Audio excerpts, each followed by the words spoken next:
I want to just begin by thanking Mesna and Helen, Agnes also for helping organize the event, and all of you for making it out tonight. It's a real pleasure to be here and to speak to you on the topic of my book. What I want to do is speak for about 45 minutes. I'm going to just lay out some of the key themes and not everything, but just a few of the key points of the book. I'm going to begin by just talking a little bit about the motivation and some of the kinds of framings, approaches behind this book, and then drill down deeper into some of the topics. So just to begin with some of these key themes and where this book comes from. Most of my work previously has been focused on the Middle East, and in particular the Gulf states of the Middle East, Saudi Arabia, the UAE, and other Gulf monarchies. And within this work, it's really obviously oil is a looms large. It's a big part of discussing the political economy of the Gulf, of the Middle East more generally. But I've often long felt that the story of oil comes with a kind of a commodity determinism. And what I mean by this is that oil is treated as though it has some causal power, as if it does things. You can see this from the name of some of the famous histories of oil. There's a very famous book called The Prize, for example. There's oil is often talked about as a curse. Or in the words of the Venezuelan oil minister years ago, who described it as the devil's excrement. But it's treated in this way as though it has some innate power, rather than thinking about what it is about the kinds of society that we live in, the social relations that we live in, that shape and give this apparent power to oil as a commodity. So that's kind of the motivating drive, if you like, to think about not oil as having this innate power. I mean, at the end of the day, it's simply a black sticky goo, oil. What is it about the society we live in that gives this black sticky goo such immense power, such a degree that it's destroying the planet? Okay, so that's kind of where the book is coming from. In doing this, I talk about, as I said, the kinds of logics of capitalism. So talking here about things like the tendency towards endless accumulation, producing more and more goods, driving kind of an endless consumption, speeding up of production and consumption, which is obviously very much connected to transport, mechanization. These kinds of logics, if you like, that are embedded very much in our social system that give oil this kind of apparent power. So that's kind of the theory, and I'm really happy to talk more about this and where the book is motivated on that level.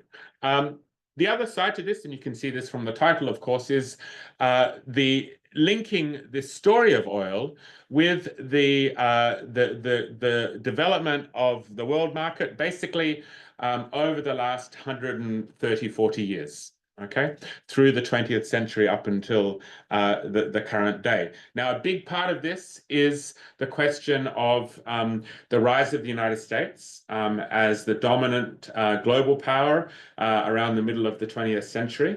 So I tried to look at the ways that oil was connected to this emergence of American power, and the US being one of the first key sites of oil production, and still today being the largest oil producer in the world, the United States. So thinking about the ways that the rise of oil, this transition to oil as the dominant fossil fuel, was connected to the making of American global power. Okay, and then more recently, what kinds of shifts we might be seeing in that global power and how that might connect to oil. And that's something I want to speak to a bit more later tonight. The other thing I've tried to do, though, with the book is to look at other key sites of oil production beyond the United States. Obviously, my own interest is very much being focused on the Gulf, and so there's quite a lot about those Gulf states in the book. But I've also included a couple of chapters on the Soviet Union and Russia. Okay, thinking about the ways in which oil was connected to the Russian Revolution in 1917, and also what happened to how oil and the oil markets might have been related to the collapse of the Soviet Union in the early 1990s, and then the rise of Putin through till today. So there's that bigger kind of picture of the geographies of oil, the varied geographies of oil, and thinking about how these connect to one another. The other, I think, if those of you might have had a chance to look at the book, will see that there's a big emphasis connected to this first point of thinking about what does oil become as it circulates through our lives. Here, there's I have a critique, if you like, of a lot of I think oil scholarship where the focus is on the underground reserves. Okay, the upstream is called of the oil industry. Basically, those subterranean oil reserves that get extracted from the ground. And a lot of the focus in the writing on oil is about the control of those reserves, those underground reserves. Obviously, that's an important part of the story.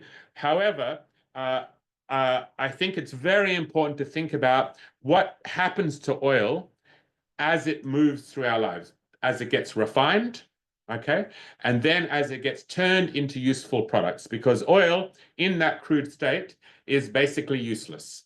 Okay, it's only until it's refined and then turned into hundreds of different kinds of other kinds of products that we then are able to use it. And then thinking about the ways that this downstream of the oil industry, the things that oil becomes as after it's refined, is connected and circulates in our lives. So there's a big focus here. And again, I'm going to speak to this in a bit more detail in a second, which is the question of petrochemicals and plastics. And I'll turn to that a little bit later.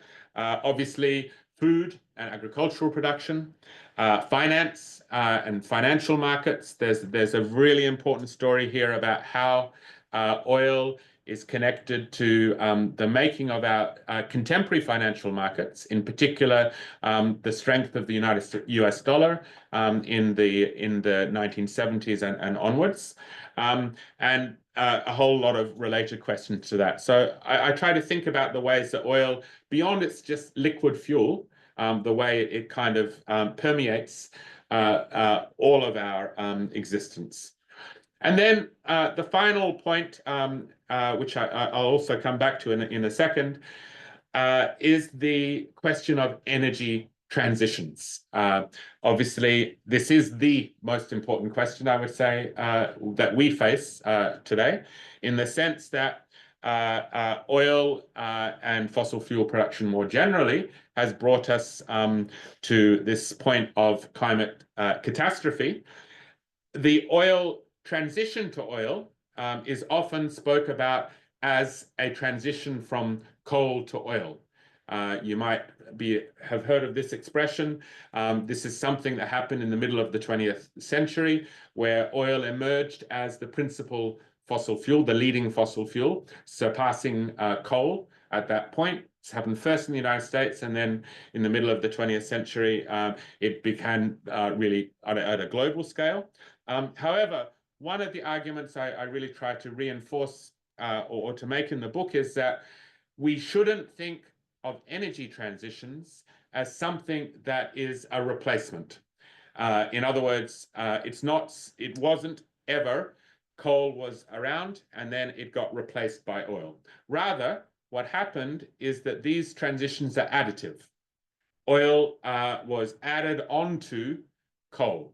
okay? And then gas, natural gas, another fossil fuel, added onto this later in the 20th century. And similarly today, I think there's a very strong argument to be made, and I will make this argument later, that this green transition, so-called green transition, is actually not really the end of fossil fuels, but rather adding on top of a fossil economy, renewables and other kinds of energy production. And this, I think, is a very important point, because if this is something that really is bound up with the way that these kinds of logics of capitalism, it's something that spells disaster for the planet. Okay, if the fossil fuel production is going to keep increasing in this kind of way. So I'll come back to this point in a second. So the key issue here is energy transitions as being additive rather than substitutions. Okay, so the language of transition is something I think we need to think about. Okay, so just to give you a sense of how this all fits together, this is the chapters, 13 chapters. It kind of follows in some ways a historical narrative from the early days of the oil industry, with some chapters on the United States, Latin America, a big focus on the Middle East, the question of Russia in the early days of the Bolshevik Revolution, then focusing, looking at the rise of OPEC and thinking about that kind of shift in terms of the control of upstream oil, petrochemicals, which I'm going to speak to in a second, the oil shock, and then some of the later history, with the final chapter looking at what does all this mean for the climate, the question of climate. So, as I said, I want to today to focus on three key themes of the book, but I'm happy to speak in the discussion and the questions to other aspects of the narrative as well. So I want to look firstly at the questions of petrochemicals, then secondly the rise of national oil companies, big state-owned oil companies, and how this is shifting the nature of the oil industry, and then thirdly some of the implications around politics and climate policy. So with that in mind, let me begin then with the question of petrochemicals. Now, I really firmly believe that this dimension of the oil story, this dimension of the oil industry, is really under-theorized, and that's a big problem, okay? Because if we think about, for example, where we are today, the room that we're in, everything that surrounds us is basically a product of oil, okay? The plastics that we see surrounding us, our clothes, the synthetic fibers that we're wearing, okay? The paints, the carpet, all of these kinds of products that we kind of take for granted, okay, as just part of our everyday material existence, are actually derived from oil and also gas, okay, natural gas. These are fossil fuel products, okay? The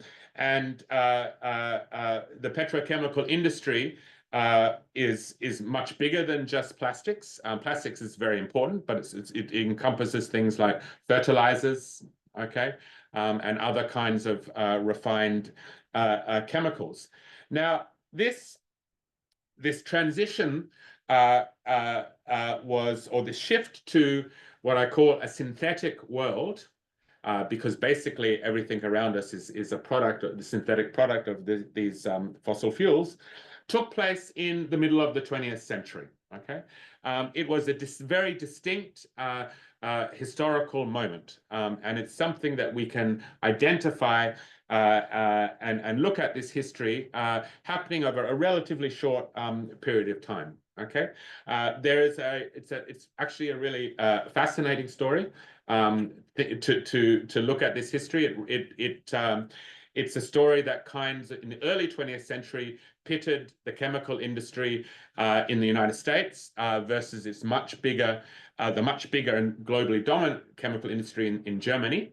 Okay, that was very closely associated with the rise of the Nazis and through the Second World War.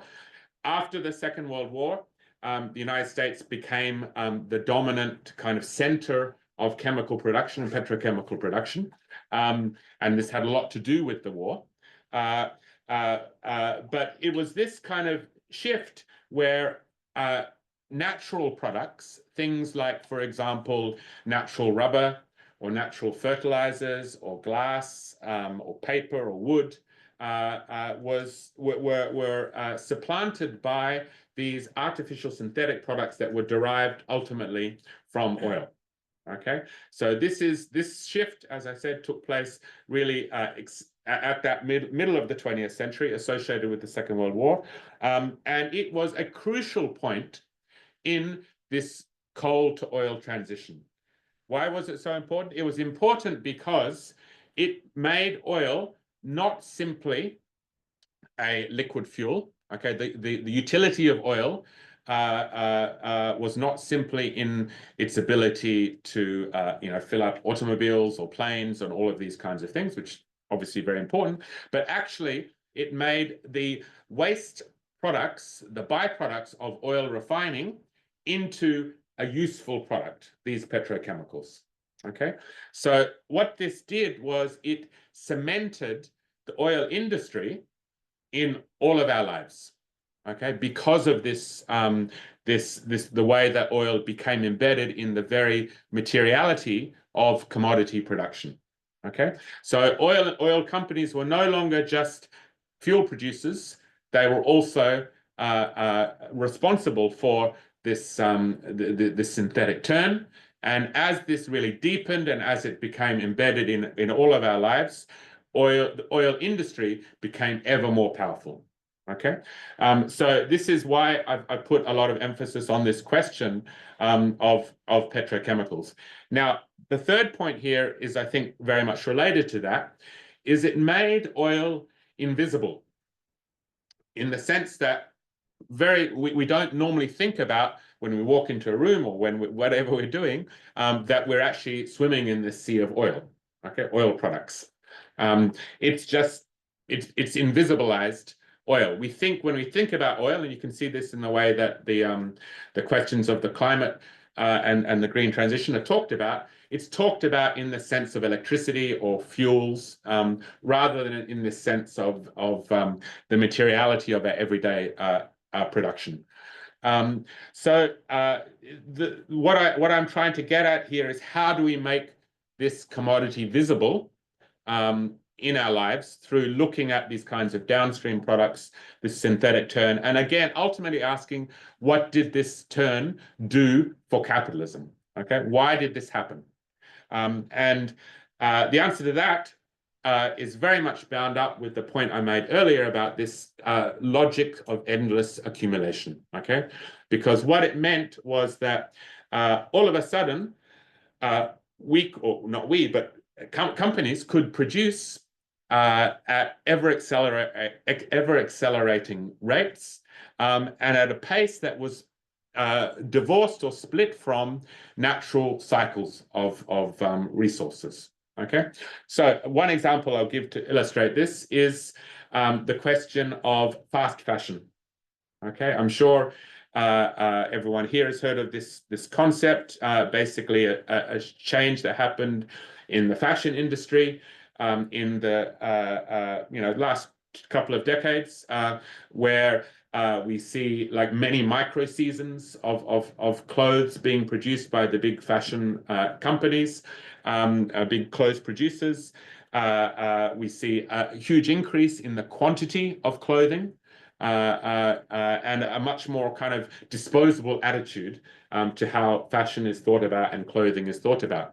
Now, obviously, a big part of that was the kinds of outsourcing of garment labor and the shift to factory production in Bangladesh and other kinds of low-wage garment zones. But it was also enabled and underpinned by this turn, because polyester fibers and other kinds of synthetic fibers that really we are all wearing today enabled this huge increase in the quantity and variety of clothes to unfold, okay, to take place. So again, if you look at graphs of the volume of clothing production and the kinds of materials that clothes are made of, you can see about the 1980s and 1990s a really big jump associated with this kind of synthetic turn. So obviously that has all sorts of kind of other effects, one of them being waste. Plastic waste and other kinds of synthetic waste. This is, you can't open a newspaper or turn on a website today without seeing stories about microplastics and nanoplastics and other kinds of toxic production or effects of this petrochemical industry. But what I'm trying to argue here is that it's not simply a question of recycling or waste disposable or dealing with this kind of toxicity. Not that that's unimportant, it's obviously very important, but actually we need to think about it much more as a question of fossil fuels.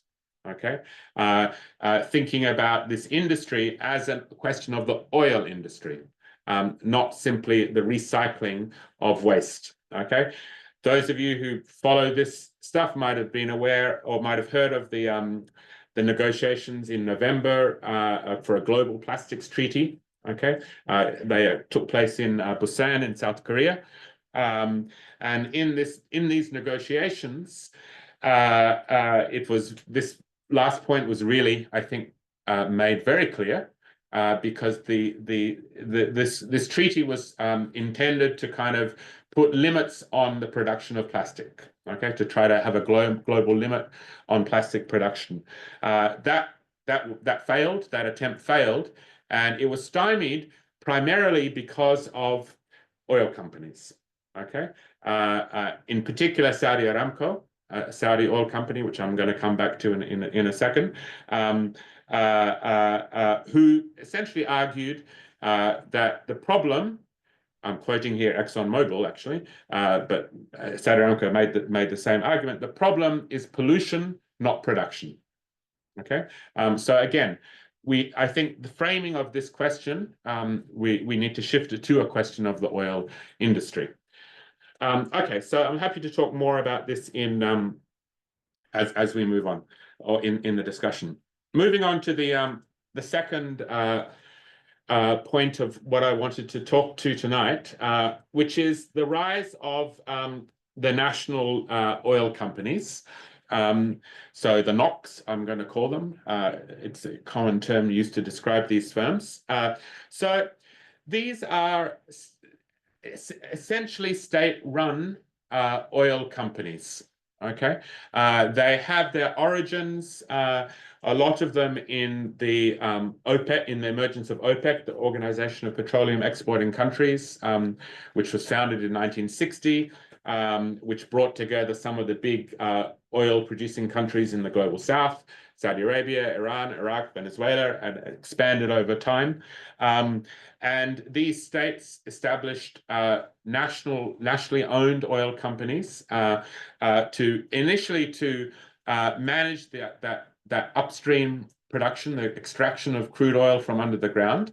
But over time, these national oil companies have undergone what's called downstream diversification. So if we think about the history of the Western oil companies, something that's very clear in their corporate structure is that they were not simply involved in the upstream. They also controlled all steps of the oil value circuit. So they pulled the oil out of the ground, they refined it, they transported it, they controlled pipelines, they controlled tankers and shipping lanes, they controlled petrol stations, they controlled marketing networks, they controlled the petrochemical production. So each step in the transformation of oil from its crude form to its useful form was controlled by initially by big Western oil companies. Okay, there were 7 of them in the early 20th century, called the Seven Sisters. Today, these national oil companies have emulated that downstream diversification, so or downstream integration. So they have become active at all stages of the oil industry. Now, a key figure or actor in all of this is this company, Saudi Aramco, which is the Saudi nationally owned oil company. It was initially in the 30s, 40s, 50s. It was actually an American-owned company, hence the name Aramco. However, it was nationalized in stages up until about in the mid 80s, and it became state-owned, Saudi Aramco. Now, Saudi Aramco is today by far the biggest oil company in the world.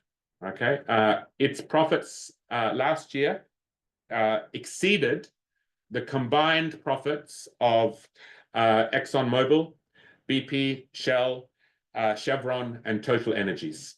Okay, the big 5 Western oil companies. So its scale is huge. Okay, what is important here is that this Saudi-owned, state-owned firm is. I'll come back to this term state-owned in a second, because there's a nuance that we have to think about here. But what is important here is that Saudi Aramco is no longer simply a crude oil producer, no longer an exporter of crude oil. It's a major refiner, and it is now owning one of the biggest petrochemical companies in the world. Okay, another Saudi firm called SABIC, which it took over like 3 or 4 years ago. So it's a major, like the 3rd biggest petrochemical company now in the world as well. Okay, it also has taken over a major rubber producer, because rubber is another one of these petrochemical products that is really crucial and often goes unseen. Okay, so Saudi Aramco is now the 2nd biggest artificial synthetic rubber producer in the world. Okay, so again, you can see this kind of downstream diversification. Now, why is this important? It means that there's a shifting geography in the world oil industry. I'm not saying here the Western firms are not important. Okay, ExxonMobil is a huge company. It's really critical to historically and today to the industry. However, those Western firms like BP, Shell, ExxonMobil tend to be more concentrated in North American, Western European markets. Okay, that's kind of where their production is, where their refining is, and where their sales are. The Gulf producers like Saudi Aramco and Abu Dhabi National Oil Company and others are mostly now exporting their oil and also their refined products to China and to East Asia. Okay, there has been a eastward shift in the oil industry over the last 20 or so years. So instead of exporting their products to Western markets, they now go east. Okay, there's this eastward shift, what I've called the east-east hydrocarbon axis. And I think it's very important to think about the way that the global oil industry is now fractured, if you like, or fragmented is probably a better word, between this kind of east-east connection and a North American, Western European market that tends to be more connected to the big American and European oil firms. Okay, so just to explain a little bit more of this shift, this has very much a lot to do with the rise of China as a center of global manufacturing through the first couple of decades of the 2000s. This shift really,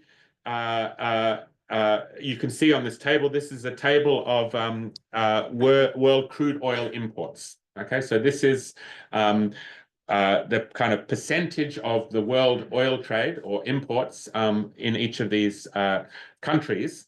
And you can see in the early 2000s, the United States and Europe took about 50% of world oil, were importing about 50% of world oil trade. Today, that is completely shifted. Okay, today we see China alone responsible for about a fifth of world oil imports. And then if we add in Japan, South Korea, and other East Asian, it reaches around about 30%. Okay, about a third of the world's oil now is going eastward. And most of this, in terms of China and wider East Asia, is coming from China. From the Middle East. Okay, from the Gulf states in particular. So just a couple of points on why this is important, this kind of eastward shift. The first thing is that it really meant an explosion in the world production of oil. Okay, so when we're talking about the climate crisis and we're talking about like world production and consumption of oil, it wasn't a zero-sum game. It's not like the US's oil consumption went down and China's went up. Okay, they both increased massively. And if you think about the new demand that entered the world market from China, it's about the equivalent of another United States, okay, on the world oil trade. So it's a really when we're talking about the kinds of spike in emissions and fossil fuel consumption, this is a big part of that story. Okay, this eastward shift. Obviously, the commodities that are being produced in China and elsewhere are not necessarily being consumed there. They're often and by and large exported back to the West, okay, to the United States, Western Europe, and so forth. So thinking about these kinds of global production chains are really important. Is important to think how it's connected to energy use and consumption. So that's the first thing. The second thing is that the rise of these national oil companies is very much connected to this massive demand that came into the world market through China and wider East Asia. Okay, so the rise of Saudi Aramco and these other big national oil companies is very much connected to this process. Now, this, as I've said, is not reducible just to this table is about crude oil, okay, but it's not simply a crude oil question. It's also happening in the downstream sector. So if we're looking at refining, okay, this is really, to me, a very fascinating table again, which shows you kind of refining capacity globally. In other words, refining is where oil is turned into these fuels and petrochemicals and other things. You can see early 2000s, about 40 or more than 40% North America and Europe. However, now the bulk of global refining is China and wider East Asia, about a quarter. And the only other place in the world where there's been an increase in its share of refining capacity has been in the Middle East. Okay, so again, we can see this kind of eastward shift in where refining happens. And this is very important because refining is a key stage in the industry itself. And this is, you can see this reflected in these huge refineries that are being constructed in Saudi Arabia, in the UAE, Kuwait, as well as across China and elsewhere. So again, this kind of shift in global refining as part of this downstream. And then plastics. This, again, I think is a very interesting table. So these two polymers, ethylene and propylene, are basically the two most important petrochemical basic plastics. Again, they sit in basically everything around us. If looking at, these are the top 5 importers of these polymers globally.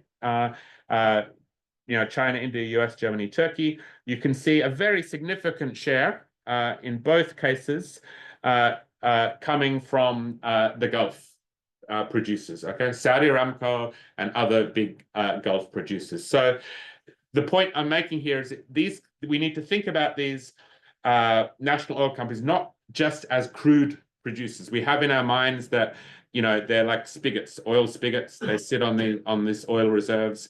They pull it out of the ground. They export it. They make a lot of money, and then they sit back and enjoy the money or do other things with the money, which is another very interesting story. However, they are also that is a false image. Okay, they are active in all of these downstream sectors in major ways, in ways that surpass, in many instances, the big Western oil producers, the ExxonMobils, the Shells, the BPs. Okay, this is very, very important, and it also, I think, shows the way that the petrochemical industry is so key again to this. All of these big oil firms are seeing petrochemicals as basically the lifeblood of the industry. Okay, they identify future demand of oil coming through plastics and other petrochemical products. Okay, and they're ramping up the production of these materials in huge ways. So just to talk a little bit more about this East-East hydrocarbon circuit. These are some big Chinese petrochemical firms. China is a major player in, obviously, the petrochemical industry. These are privately owned Chinese firms. Okay, they're not state-owned; they're privately owned, and they rank among the biggest petrochemical firms in the world. Top 10 kind of levels. And what is interesting about these firms that I've listed here is that they are heavily interdependent with the Gulf oil industry. So Gulf firms like Saudi Aramco are part owners of these Chinese privately owned firms. Okay, so again, this is not just about the export of crude oil, it's about kind of these interdependencies that are forming in the actual manufacture of products in China and the wider region. South Korea, okay, major petrochemical producer. S-Oil is the third biggest refinery in South Korea. It is a subsidiary of Saudi Aramco. Okay. It's building the biggest petrochemical plant in South Korea at the moment. Malaysia, I said I was going to mention Malaysia to our Malaysian colleague. This is, again, the biggest petrochemical refinery complex in Malaysia, is a joint project between this Malaysian oil firm, national oil firm, and a Gulf firm. Okay, so we can see these interdependencies are it's not just trade; it's actually building in these kinds of ways. Okay, I'll just come to the end because I just to talk a little bit about some of the kinds of policy dimensions and other kinds of things. Firstly, this question of renewables. It's interesting to look at the Gulf again. Because we have this image in our minds that they're like and they are big oil and increasingly also big natural gas producers in these Gulf monarchies. However, they are also really expanding into solar and other kinds of renewable, particularly solar technology. Okay, so the biggest single-site solar farm, which you see part of the picture here, is actually located in the UAE globally. Okay, there's a lot of money going into building these kinds of solar and to some degree wind projects in the Gulf states. And you might think this sounds a bit weird. Why are these Gulf oil producers and so heavily reliant upon oil? Why are they also going into renewables? And the answer is actually quite revealing. and it's summed up in this concept of the triple win, which is a term that I have borrowed from the Saudi oil minister, who said this in an interview a couple of years ago. And he was asked about the oil green transition and so forth. And he said, well, we see it as a triple win. Okay. Why is it a triple win? Firstly, the Gulf states have very high levels of electricity consumption. Okay. And that electricity is mostly produced from oil and gas. Okay. And they think that by shifting more of that to solar and wind, okay, it means that they can cheapen the cost of electricity production, and this is very important for industry, particularly petrochemical industry in the Gulf. Okay, as this expands, it needs cheap electricity. Electricity is a major cost. Okay, so that's the first win. It cheapens the cost of domestic consumption. The second win is that the Gulf states can say, look, we're reaching our green targets. Okay, they can say Saudi Arabia, for example, has a target of 50% electricity production by under renewables by I think 2030 or 2035. Okay, it's quicker than the EU, basically, in terms of their. So if they meet these targets, they can say, look, we've set these targets, ambitious targets, and we've done it. Okay, here's our green credentials. But the third win is the most important. What they see as it being enabled by this shift is the greater increase in oil and gas exports. Okay, instead of consuming these fuels at home, they can export them abroad. Okay, it frees up more for these exports. Okay, so this is the triple win, and it's for this reason that if you look at energy policy in this region, it's about expansion of renewables. Most of these renewable projects, by the way, are in some way owned or connected to oil companies. The second thing is that they are also really ramping up the production and projection of oil and gas production at the same time. Okay, so this tells us a lot about kind of where this so-called green transition is actually going. Okay, as the major kind of oil exporters in the world. There is also an interesting kind of east-east connection. A lot of these renewable projects have joint projects with China and other Korean and Japanese firms as well. So you kind of see these. It's not just the hydrocarbon axis; there's also a renewables dimension to this. Okay, final slide, and I'll end here. What does this mean in terms of broader politics, policy? And I'm happy to talk more in depth on these things. I think there's a major argument to be made here that a lot of what we see in the Middle East at the moment, going on in the Middle East, Palestine, and the kind of push to normalization between the Gulf states and Israel, which is clearly a major thrust of American policy at the moment, okay, has a lot to do with the story I've just told, in the sense that the United States is thinking about how to knit together its two major kind of allies historically, Saudi Arabia on one side and Israel on the other. This is not a new kind of policy. It's been around for decades, but there's a real push to do this. And I think a lot of it's connected to this kind of global shift I've spoken about in terms of more geopolitical conflict with China means the Middle East is becoming more important in terms of the US kind of global position, having a US, having this kind of US alliance based on Israel and the Gulf.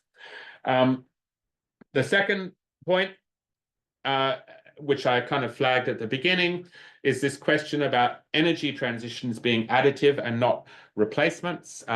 This graph is, I think, really striking in this respect. You can see the 1950s moment, okay, where you see this huge ramping up in fossil fuel production. This is the moment of what's called the Great Acceleration in terms of climate impact impact on climate and various kind of limits to the biosphere. And you can see that the fossil fuel component of this energy consumption, which is the red, orange, and yellow, is by far the largest. Okay, and that's increased.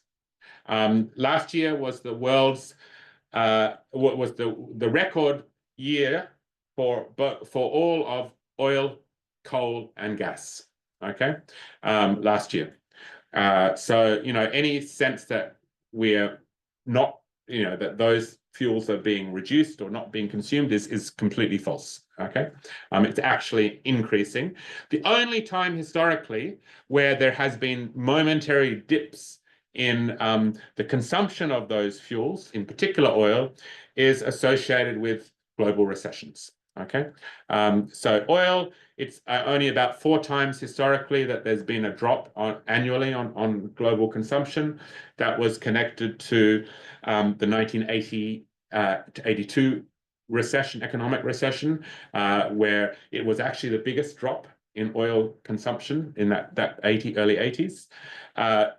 2008, okay, the global economic crash, COVID, and the early 2000s. Those have been the times when oil consumption has dropped. Otherwise, there's been a steady increase.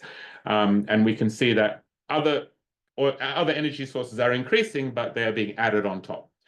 And I'll just end on this point, which is there's, I think, a very interesting story here about also how the patterns that I've described connect to climate policy, in particular the COPs.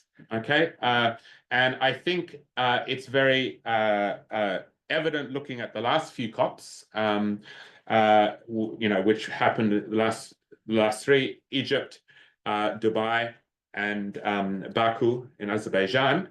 We really see in each of those cases the outsized role of these big national oil companies, okay? Particularly the ones in the Gulf. Obviously, Dubai was actually presided over by the head of the Abu Dhabi National Oil Company, one of the biggest oil companies in the world. Now, I think it's important to think about this because we see here the way in which this kind of imbrication of states and oil producers and the oil industry gives the oil industry a seat at the table of climate policy. Okay, I'm not saying that ExxonMobil doesn't have a huge impact on and lobbying influence and really in shaping the language around oil and fossil fuels. Obviously, they do, and we can see that in the Trump administration. However, when you have states that are actually in the room writing the policy, then you can see that there's a different dimension to how these debates unfold. Okay, so COP29, the last one in Baku, there was, it's very evident here in some of those debates, for example, around carbon offsetting, which I won't go into now, but I'm happy to talk about in discussion. The carbon offsetting policy, which in my mind is just a complete scam, essentially, was written by Saudi Aramco, okay, in the sense that the UN committee that wrote the policy that was adopted at COP29 was presided over by Saudi Arabia and by a former employee of Saudi Aramco. Okay, so they wrote the policy that was essentially adopted at COP29, and there's many other examples of how this unfolds. So thinking about this both strategically in terms of climate justice and the climate movement is not an easy thing, because we also have to deal with the ever-present realities of the big Western oil companies, as well as their historic role and the historic debt that's owed the rest of the world from fossil fuel consumption. But I think we can't let these actors off the hook either. Okay, so I'm going to leave it there, and thank you again.